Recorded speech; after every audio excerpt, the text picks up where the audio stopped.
Hey guys, this is just another video just to show you that the fire angel smoke alarm has moved. Right, so I will press the button.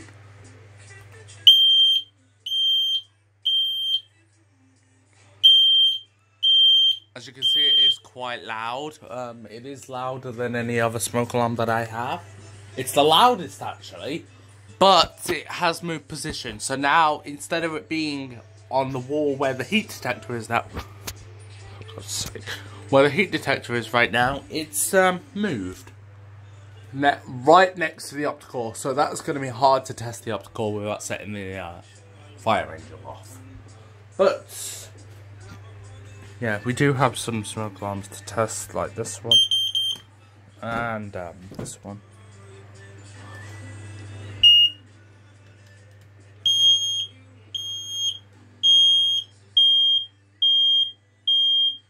Yeah, they all are quite loud.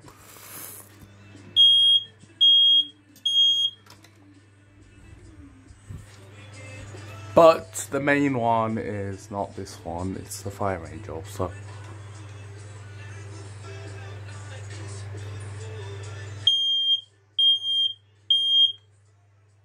Yeah.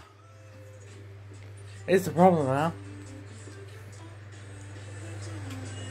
The fire angel might drop. So we'll see you in the next video, guys. Bye.